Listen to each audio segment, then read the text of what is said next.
करेगा। ऐसे तो मैडम ने कहा हाँ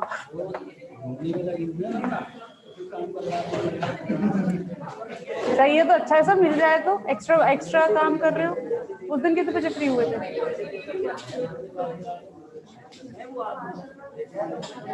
उस दिन कितने बजे फ्री हुए थे?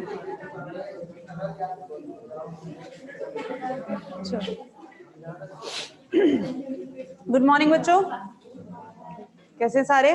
बढ़िया। चलिए, तो कहाँ तक हुआ था अपना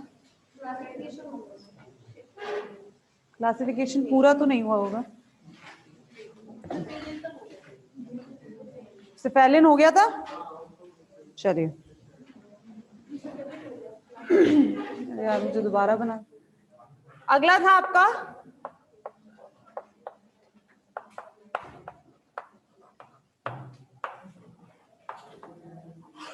फॉस्फेटिडाइल सिराइन। इसके अंदर हम लोगों ने पहला देखा था, हमारा फॉस्फोग्लिसराइड चल रहा था, है ना। फॉस्फोग्लिसराइड में पहला हमने देखा लेसिथिन, ठीक है, जिसे हम क्या बोलते हैं? लेसिथिन कॉमन नेम है। इसका केमिकल नेम क्या है भाई? Phosphatidyl choline. भूल गए? फॉस्फेटिडाइल कोलिन, ठीक है। दूसरा क्या था आपका? सिफेलिन। इसका क्या था केमिकल नेम? फॉस्फेटिडाइल इथेनोलेमाइन, ठीक है। इसके बाद जो तीसरा है आपका वो है फॉस्फेटिडाइल सिराइन। तीसरा जो है इसका क्लासिफिकेशन वो है आपका फॉस्फेटिडाइल सिराइन। फॉस्फेटिडाइल सिराइन, अब नाम से समझ में आ रहा है, जैसे हमारा क्या था फॉस्फेटिडाइल कोलिन, तो हम जो कह रहे थे कि जो जुड़ने वाला ग्रुप है वो क्या है आपका? कोलिन है। ऐसे ही जब हम कह रहे थे फॉस्फेटिडाइल इथेनोलेमाइन, तब हम कह रहे थे कि जुड़ने वाला ग्रुप क्या है? इथेनोलेमाइन। ऐसे ही फॉस्फेटिडाइल सेरीन, तो इसमें जुड़ने वाला ग्रुप क्या होगा आपका? सेरीन होगा। तो इसमें सिर्फ इतना लिख के छोड़ दो, इनमें फॉस्फेटिडिक अम्ल के साथ, इनमें फॉस्फेटिडिक अम्ल के साथ सेराइन संलग्न होता है।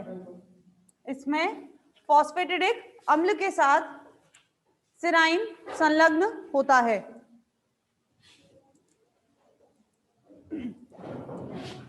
ये वाला भाई लिख रहा है सामने, हिंदी में लिखूं क्या? सेरेन, ठीक है, सेरेन संलग्न होता है। इसके बाद चौथा है आपका प्लाज्मोलोजेंस।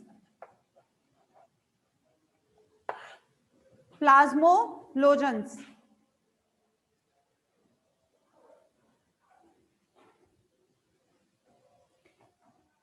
इसकी जो संरचना होती है बच्चों, इसकी संरचना लेसिथिन के समान ही होती है। तो सबसे पहली लाइन तो हम ये लिखेंगे, ये संरचना में लेसिथिन के समान होते हैं, ये संरचना में लेसिथिन के समान होते हैं,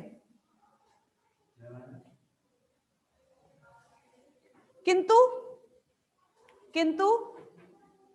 इनके अल्फा कार्बन से, किंतु इनके अल्फा कार्बन से जटिल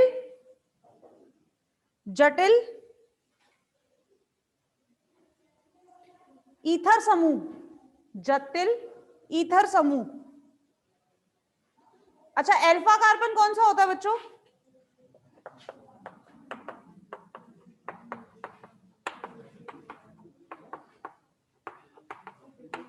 ये देखो ये, ठीक है। तो इस संरचना में अगर बात की जाए तो अल्फा कार्बन कौन सा है? ये है, ठीक है। और इसके साथ जुड़े हुए ये दोनों कार्बन कैसे है? बीटा कार्बन, ठीक है। तो अभी तक जब तक हमने संरचना पढ़ी थी, अभी तक जितनी भी हम लिपिड्स की संरचना पढ़ते आए हैं, उन सब में हमने क्या बात करी है कि ये जो ग्लिसरॉल होता है, इस ग्लिसरॉल के साथ क्या जुड़ता है? 3 वसा अम्ल जुड़ते हैं, ठीक है। और लेसिथिन में भी यही रहता है, केवल क्या बदल जाता है लेसिथिन में कि उसमें कोलिन भी साथ में जुड़ा होता है, फॉस्फेट ग्रुप होता है। और फॉस्फेट ग्रुप के साथ जो नाइट्रोजिनस ग्रुप और जुड़ता है वो कौन सा होता है? इसमें कोलिन होता है, ठीक है। इसमें क्या अंतर आता है प्लाज्मोलोजन में कि लेसिथिन की तरह ही संरचना होती है, वही सब जुड़ेगा, लेकिन इस अल्फा कार्बन पर वसा अम्ल ना जुड़कर क्या जुड़ता है? इसमें ईथर समूह इसके साथ जुड़ता है, ठीक है।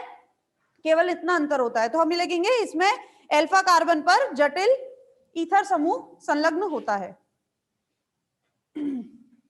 सबसे इंपॉर्टेंट पॉइंट कि प्लाज्मोलोजेंस मिलता कहां है, ठीक है, जो आपके वन वर्ड में भी पूछा जा सकता है, तो इंपॉर्टेंट स्टार लगा के लिख देना उसमें।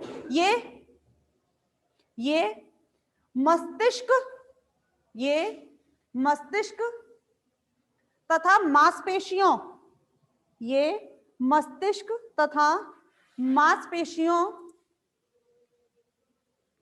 और उच्च पादपों, ये मस्तिष्क तथा मांसपेशियों और उच्च पादपों में पाया जाता है।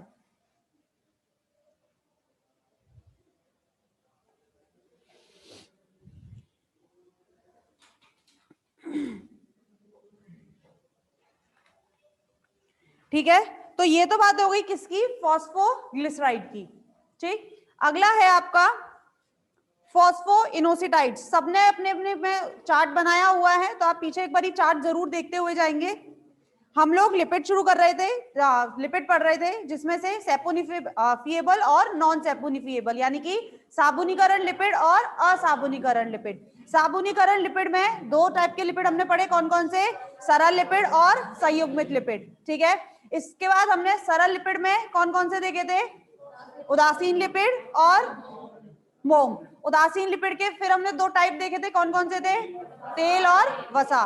ठीक है, इसके बाद फिर हमने क्या देखा था, संयुग्मित लिपिड। और संयुग्मित लिपिड में हमने तीन देखे थे, कौन कौन से, फॉस्फोलिपिड, ग्लाइकोलिपिड और लाइपोप्रोटीन। और अब जो हम पढ़ रहे हैं ये किसके का हम पढ़ रहे हैं, इसका किसका क्लासिफिकेशन, फॉस्फोलिपिड का। ठीक है, जिसमें हमने फिर से तीन देखे थे, कौन कौन से, फॉस्फोग्लिसराइड, फॉस्फोइनोसिटाइड और तीसरा कौन सा था हमारा, स्फिंगोसाइड। ठीक है ना, तीसरा ये देखा था। और अब जो हम पढ़ रहे हैं वो किसके हैं, फॉस्फोग्लिसराइड के। हमने फॉस्फोग्लिसराइड के कौन कौन से पढ़े, सिफेलिन, लेसिथिन, फॉस्फेटिडाइल सिनाइन और प्लाज्मोलोजेंस। ठीक है, चलिए नेक्स्ट है फॉस्फोइनोसिटाइड्स। फॉस्फोइनोसिटाइड्स नेक्स्ट हेडिंग डालेंगे हम, फॉस्फोइनोसिटाइड्स।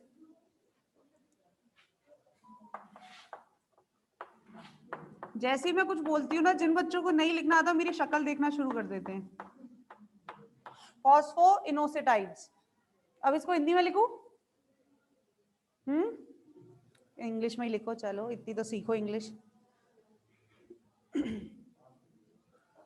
अब इसमें अंतर क्या आता है, ये बात मैंने आपको जब भी पढ़ाई थी तब भी मैंने आपको बताया था, बातें नहीं, फॉस्फोग्लिसराइड और फॉस्फोइनोसिटाइड्स दोनों में मैंने अंतर बताया था। फॉस्फोग्लिसराइड में संयुक्त होने वाला जो अल्कोहल होता है वो कौन सा होता है, ग्लिसरॉल होता है। और जबकि इसमें संयुक्त होने वाला अल्कोहल कौन सा होता है, इनोसिटॉल। ठीक है, इसमें जो अल्कोहल होता है उसको हम कहते हैं इनोसिटोन। ठीक है, तो हम इसमें लिखेंगे इन लिपिड में अल्कोहल, इन लिपिड में अल्कोहल 6 हाइड्रोक्सी समूह युक्त, इन लिपिड में अल्कोहल 6 हाइड्रोक्सी समूह युक्त इनोसिटॉल होता है। 6 हाइड्रोक्सी समूह युक्त इनोसिटॉल होता है।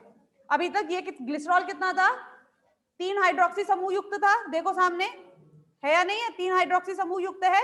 इनोसिटॉल में कितने हाइड्रोक्सी समूह होते हैं, 6 हाइड्रोक्सी समूह। ठीक है, दूसरा पॉइंट, इसके साथ साथ इसमें फॉस्फेट समूह भी पाया जाता है।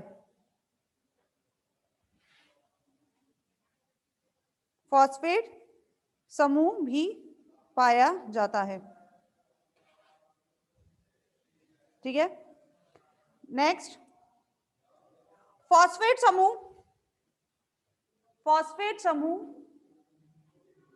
1 अथवा 2 हो सकते हैं, 1 अथवा 2 हो सकते हैं, और इसी के आधार पर इन्हें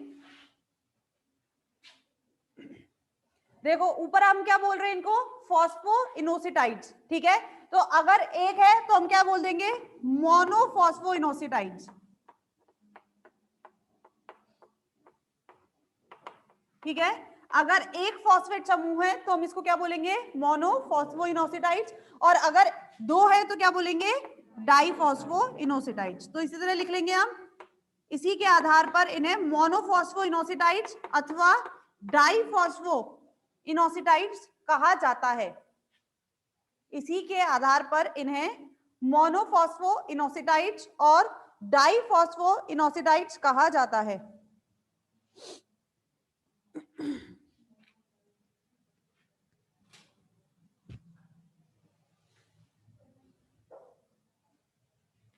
ठीक है, चलिए, तो ये तो बात हो गई किसकी, फॉस्फोइनोसिटाइड्स की।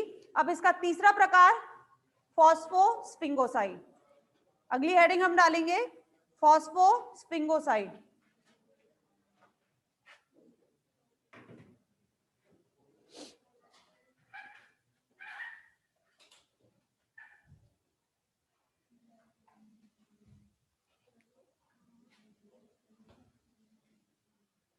इसमें सिर्फ एक लाइन लिखनी है हमें, इन लिपिड में ग्लिसरॉल के स्थान पर, इन लिपिड में ग्लिसरॉल के स्थान पर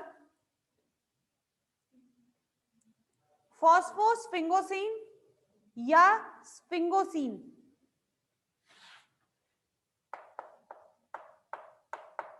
फॉस्फोस्फिंगोसिन या स्फिंगोसिन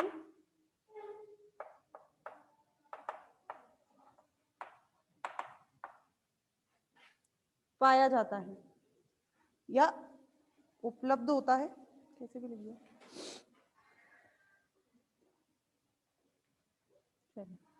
ठीक है। तो ये बात हो गई किसकी, फॉस्फोस्फिंगोसाइड यानी कि फॉस्फोलिपिड की। दूसरा प्रकार क्या है इसका, दूसरा प्रकार क्या है इसका, ग्लाइकोलिपिड, ठीक है। तो हम हेडिंग डालेंगे ग्लाइकोलिपिड।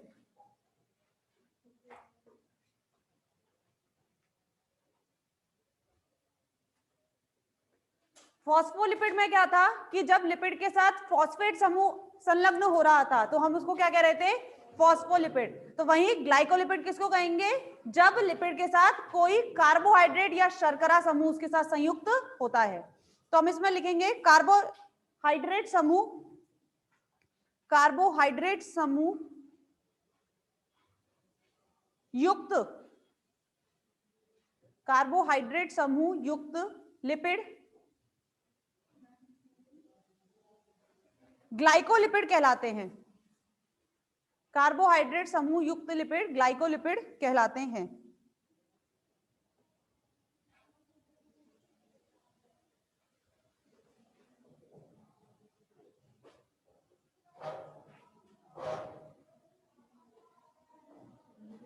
अब देखिएगा इधर, एक चीज और बात है, नहीं भाई, एक चीज और, हमने अभी थोड़ी देर पहले पढ़ा फॉस्फोलिपिड, ठीक है।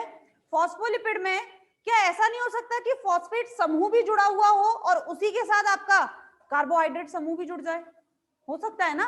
जरूरी थोड़ी ना है कि हम ये कह रहे हैं भाई ग्लाइकोलिपिड, हम ये कह रहे हैं कि ऐसा लिपिड जिसमें क्या जुड़ा हुआ हो, कार्बोहाइड्रेट समूह जुड़ा हुआ हो। लेकिन ऐसा भी हो सकता है कि कोई समूह ऐसा हो जिसमें पहले से फॉस्फोरस समूह भी जुड़ा हुआ है और साथ में उसके साथ क्या जुड़ जाए, ग्लाइकोजन भी या फिर कार्बोहाइड्रेट समूह भी उसके साथ जुड़ जाए। और ऐसा मैं आपको बता दूं बच्चों, पादपों में होता है। इससे पहले वाला जो हमने पढ़ा था फॉस्फोस्फिंगोसाइड, इससे पहले वाला जो हमने फॉस्फोस्फिंगोसाइड पढ़ा था, उसमें ऐसा होता है कि जो फॉस्फोस्फिंगोसाइड समूह होता है जो पादपों में पाया जाता है, इसमें इसी समूह के साथ कार्बोहाइड्रेट या फिर शर्करा भी संयुक्त हो जाता है। तो ऐसी स्थिति में उसको हम क्या कहते हैं, ग्लाइकोस्फिंगोलिपिड।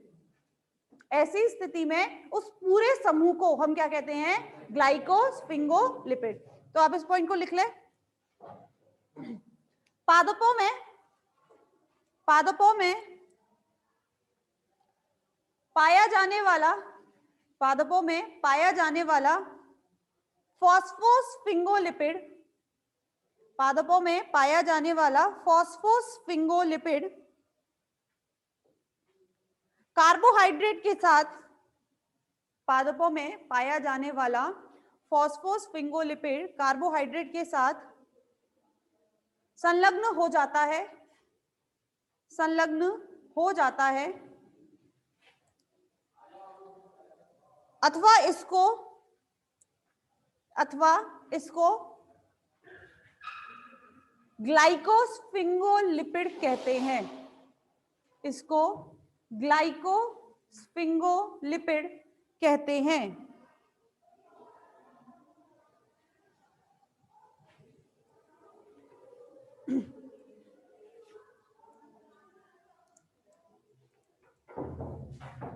इसी में आगे कंटिन्यू करके एक चीज लिखेंगे, अधिकांश पादपों में पाए जाने वाले कार्बोहाइड्रेट में, अधिकांश पादपों में पाए जाने वाले कार्बोहाइड्रेट में गैलेक्टोज,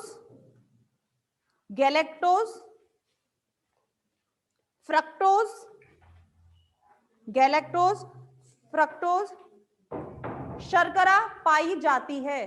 कार्बोहाइड्रेट पढ़ा है भैया आपने?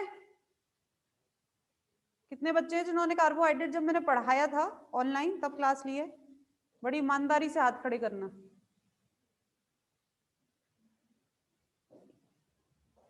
चलो 1 2 और कोई नहीं? हाँ, नालायकों।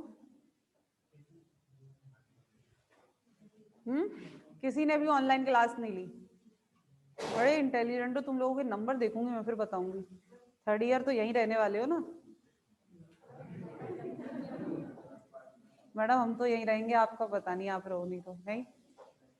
चलिए खैर, नालायक हो तुम लोग। गैलेक्टोज, फ्रक्टोज, शर्करा पाई जाती है।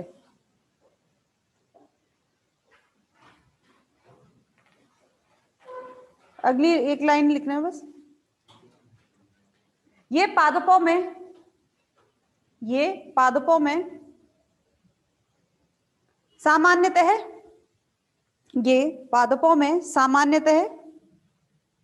हरित लवक में पाए जाते हैं।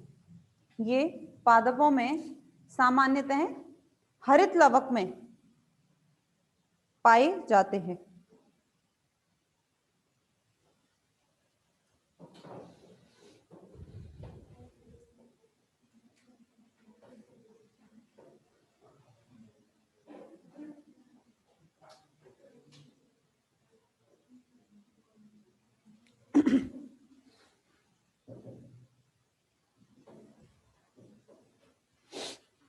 इसके 2 टाइप हैं, बस उनके बारे में लिख दो, बाकी उनके बारे में बात नहीं करेंगे। देखो, ये 2 प्रकार के होते हैं, इसके बारे में डिटेल नहीं पढ़ेंगे, सिर्फ इनके टाइप लिख के छोड़ दो। ये 2 प्रकार के होते हैं। एक है गैलेक्टोसाइल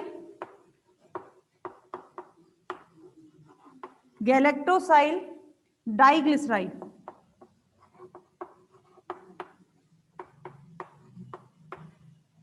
गैलेक्टोसाइल डाइग्लिसराइड। और दूसरा है सल्फोलिपिड।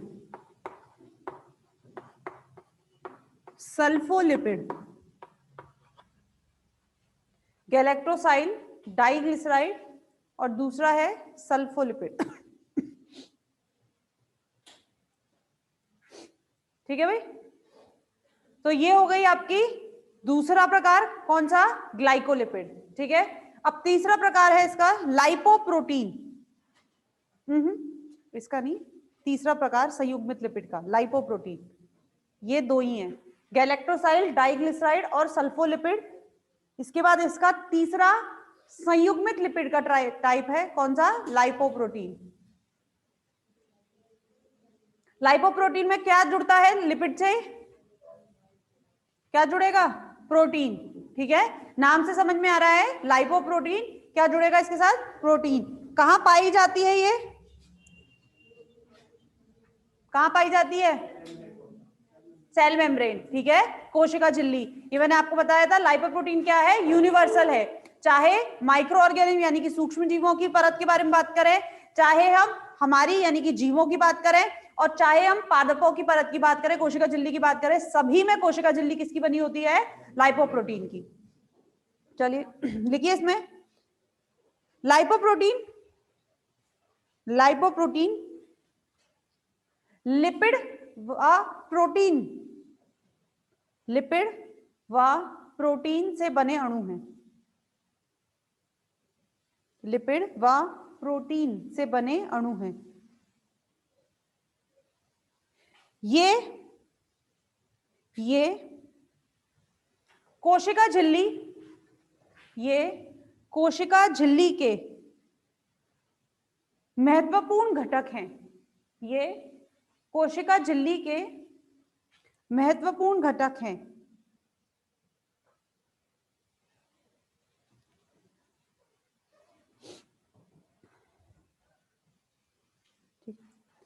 एक स्टार लगा के पॉइंट लिख देना। प्रोटीन की उपस्थिति के कारण, प्रोटीन की उपस्थिति के कारण ये ताप, रसायन आदि से प्रभावित होते हैं। प्रोटीन की उपस्थिति के कारण ये ताप, रसायन आदि से प्रभावित होते हैं। भाई मैंने आपको बताया है प्रोटीन जब हमने बात करी थी, जब हमने बात करी थी कि प्रोटीन जो होता है इसका तापमान का, रसायन का, पीएच का, ठीक है, प्रेशर का, सबका प्रभाव पड़ता है। और इसीलिए हमने जब एंजाइम्स भी पढ़े थे तब भी मैंने आपको बात बताई थी, क्योंकि एंजाइम्स भी किसके बने होते हैं? प्रोटीन के बने होते हैं, और इसी के कारण एंजाइम्स पर भी सभी का प्रभाव देखने को मिलता है। ठीक है, तो ये तो बात हो गई किसकी? अब संयुग्मित लिपिड की, जिसके अंदर हमने तीनों लिपिड्स के बारे में बात कर ली, फॉस्फोलिपिड, ग्लाइकोलिपिड और लाइपोप्रोटीन। नेक्स्ट है आपका अब व्युत्पन्न लिपिड। व्युत्पन्न लिपिड यानी डिराइव्ड लिपिड।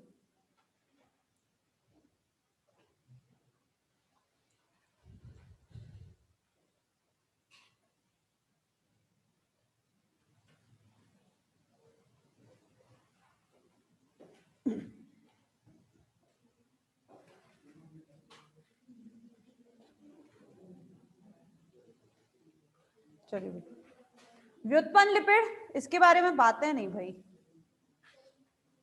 मैं लगातार बोलती रहूं तो ठीक है, जहां मैंने थोड़ा सा पॉज लिया तुम्हारी कचरियां बिकनी शुरू हो जाती है, नहीं?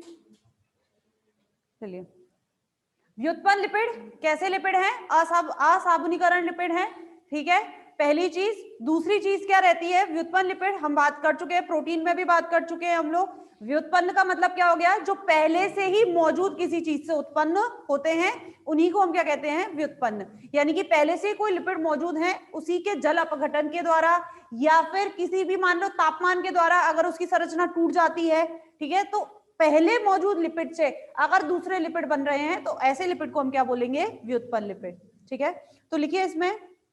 अच्छा एक बार बताओ, याद है कि नहीं ये साबुनीकरण और असाबुनीकरण में अंतर किस वजह से था? किस वजह से था? साबुनीकरण और असाबुनीकरण लिपिड एक दूसरे की शक्ल देख रहे हैं, पीछे की पेजेस पलट लें। हाँ हाँ, पीछे देख लिया। वसा अम्ल की उपस्थिति के कारण हम इनको क्या करते हैं? वर्गीकृत करते हैं। अगर वसा अम्ल उपस्थित है तो कैसे लिपिड है? साबुनीकरण लिपिड है, और अगर वसा अम्ल अनुपस्थित है तो कैसे लिपिड है? असाबुनीकरण लिपिड। क्या फर्क पड़ता है? साबुनीकरण, वो वसा अम्ल की उपस्थिति और वसा अम्ल की अनुपस्थिति, क्या फर्क पड़ता है? मातो क्या फर्क पड़ेगा? किस तरीके से आप पता करोगे? अभी मैं एक एक करके खड़ा करके पूछ लूंगी, सारी क्लास खड़ी हो जाएगी। हाँ, ऐसी स्थिति में बच्चे पता है क्या करते? एक दूसरे के पीछे ही छुपने की कोशिश करते कि मैडम गलती से हमें ना देख ले।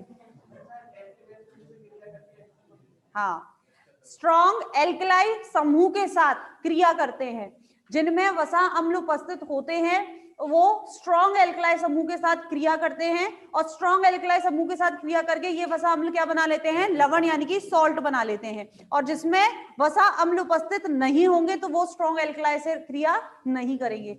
ये बात मैंने बताई थी और शायद लिखवाई भी हो तो पता नहीं, पर बताई तो थी।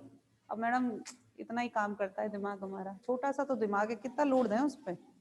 चलिए खैर, व्युत्पन्न लिपिड लिखो इसमें, ये विभिन्न लिपिड के जल अपघटन, ये विभिन्न लिपिड के जल अपघटन से बने उत्पाद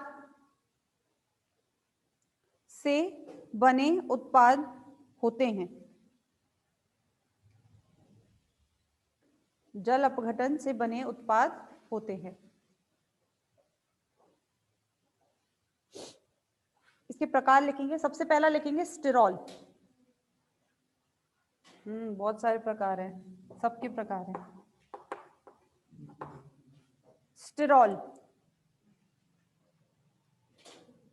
स्टिरॉल एग्जाम्पल कोई बता से, मैं पहले बता चुकी हूँ क्लास में।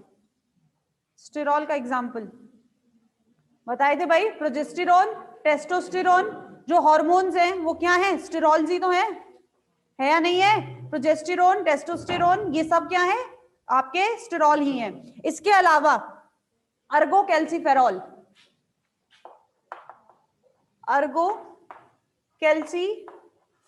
इसको विटामिन D2 भी कहा जाता है, इसको विटामिन D2 भी कहा जाता है। तो ये भी किसका एग्जाम्पल है, स्टिरॉल का ही एग्जाम्पल है। तो लिखिए इसमें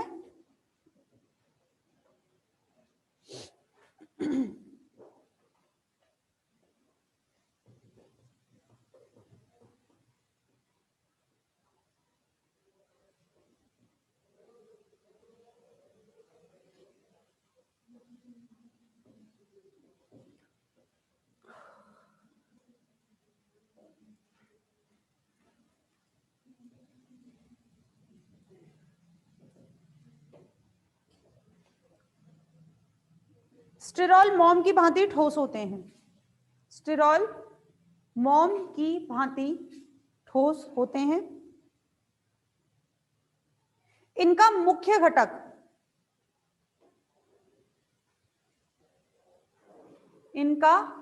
घटक ये याद रखना है आपको, साइक्लो पेंटेनो पर हाइड्रोफिनेंथ्रीन।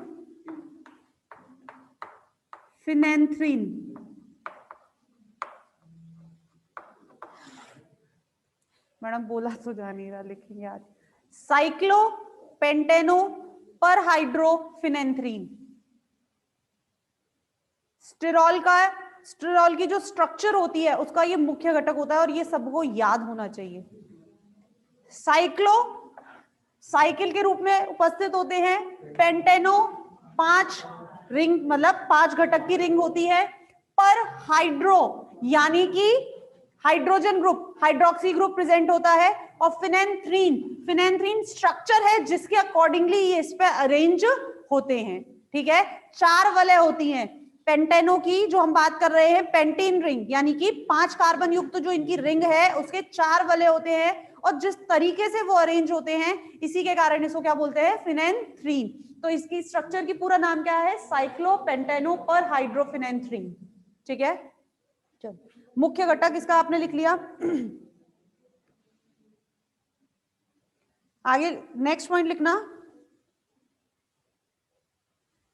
ये पादप जंतु व सूक्ष्म जीवों, ये पादप जंतु व सूक्ष्म जीवों की कोशिका झिल्ली अथवा कोशिकाओं में, सूक्ष्म जीवों की कोशिका झिल्ली अथवा कोशिकाओं में पाए जाते हैं।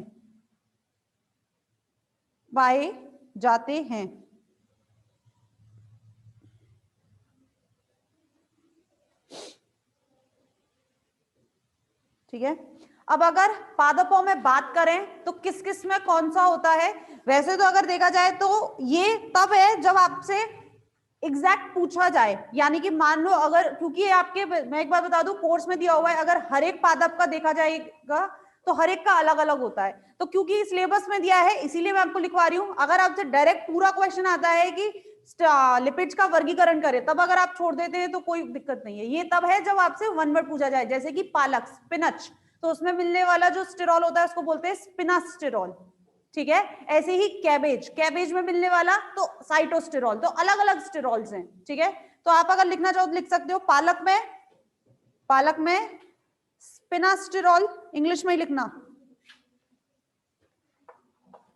क्योंकि इसीलिए बोल रही हूँ इंग्लिश में ताकि आपको याद रहेगा, क्योंकि पालक को इंग्लिश में क्या कहते हैं, स्पिनच, ठीक है। तो स्पिनास्टेरॉल, पालक में स्पिनास्टेरॉल। अनाज के बीजों में, अनाज में यानी कि साइटोस्टेरॉल,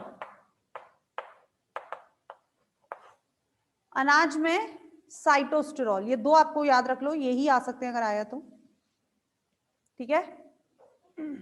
स्पिनास्टेरॉल, साइटोस्टेरॉल, ये हो गया किसमें, पादपों में। जंतुओं में बात करें तो कौन कौन सा, कोलेस्ट्रॉल, ठीक है, कोलेस्ट्रॉल भी क्या है, स्टेरॉल ही है।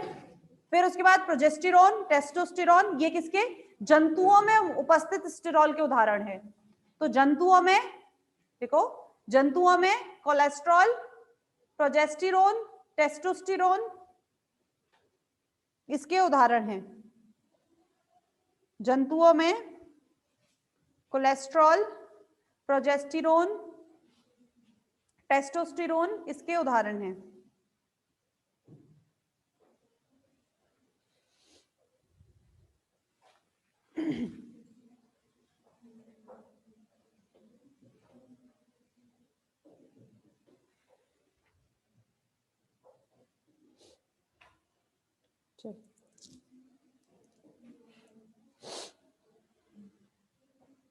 तो ये तो बात हो गई किसकी, स्टेरॉल की।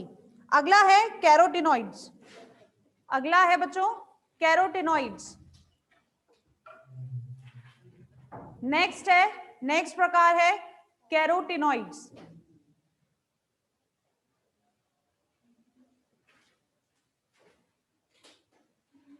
पढ़ा है कैरोटिनॉइड्स, पढ़ा है, एल्गी में सबने पढ़ा है, फर्स्ट ईयर में एल्गी में था कैरोटिनॉइड्स, ठीक है। इसके कौन कौन से दो टाइप होते हैं कैरोटिनॉइड्स के, कैरोटीन और ज़ैंथोफिल, ठीक है। सबसे कॉमन कैरोटीन, सबसे कॉमन कैरोटीन कौन सा था जो आपने पढ़ा है, बीटा कैरोटीन, बीटा कैरोटीन याद होगा मेरे ख्याल से आपको। अब आई डोंट नो आपको बताया था नहीं बताया था, पर बीटा कैरोटीन, ठीक है ना। तब बोलते हैं कि अगर कोई सा भी कैरोटीन याद नहीं आए तो सभी एल्गी में एक ही लिख दो, बीटा कैरोटीन, सब में पाया गया था, ठीक है। चलिए फिर कैरोटिनॉइड्स में लिखो, ये वसा विलायकों में घुलनशील होते हैं, ये वसा विलायकों में घुलनशील होते हैं। इनमें कैरोटीन अथवा ज़ैंथोफिल आते हैं, इनमें कैरोटीन अथवा ज़ैंथोफिल आते हैं।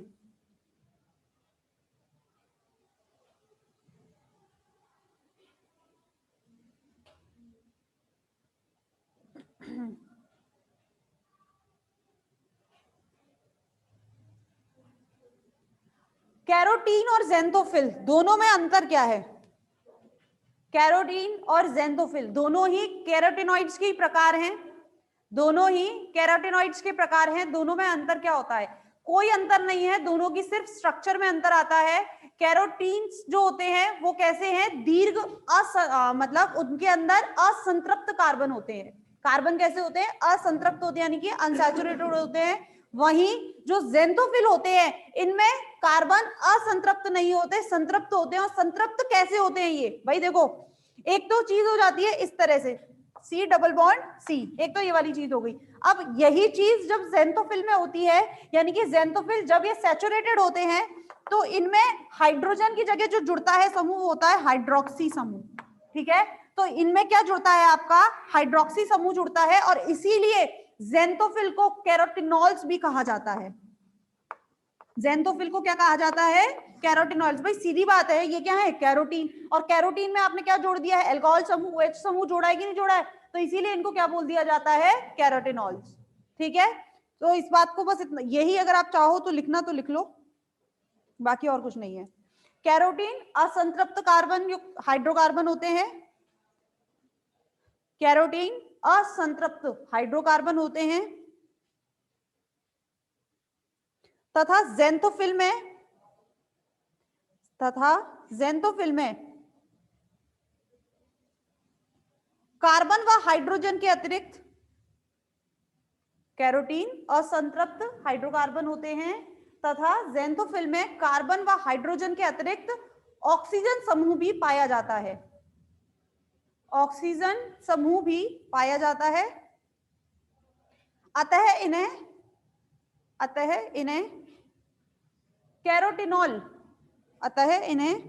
कैरोटिनॉल भी कहते हैं।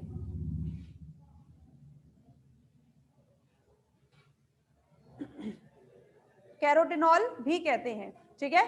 तो ये दूसरा प्रकार हुआ किसका, कैरोटिनॉइड का। तीसरा प्रकार है इसका वाष्पशील तेल, वाष्पशील तेल, एसेंशियल ऑयल। पहला स्टिरॉल, दूसरा कैरोटिनॉइड्स, तीसरा वाष्पशील तेल।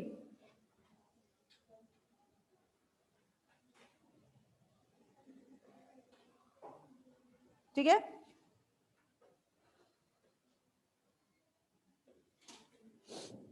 इसमें बस हमें एक लाइन लिखनी है। वाष्पशील तेल में इनमें विशेष महक पाई जाती है, इनमें विशेष महक पाई जाती है,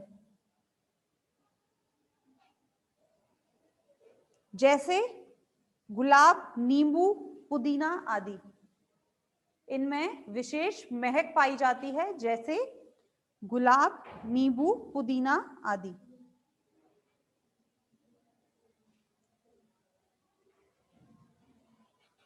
ठीक है, बस।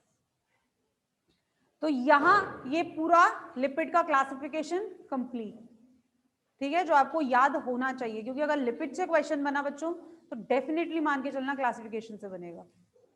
लिपिड में और कोई पार्ट नहीं है जिसमें क्वेश्चन बन सकता है। इसका क्लासिफिकेशन अच्छा है, ठीक है, क्योंकि ज्यादा एग्जांपल्स हैं और ज्यादा बड़ा क्लासिफिकेशन है, तो इससे बन सकता है क्वेश्चन। बाकी लिपिड में और कुछ नहीं है जिससे क्वेश्चन बने। तो नेक्स्ट जो आपका बचे हैं वो है इनकी इंपॉर्टेंट प्रॉपर्टीज, और सब एक और चीज है जो इंपॉर्टेंट है वो है beta oxidation of fatty acid, beta oxidation of fatty acid जो इंपॉर्टेंट है। बाकी तो इतना कुछ नहीं। I hope and I think कि कल में ये कंप्लीट होगा, देन उसके बाद देखते हैं क्या शुरू करेंगे। ठीक है बच्चों, चलिए।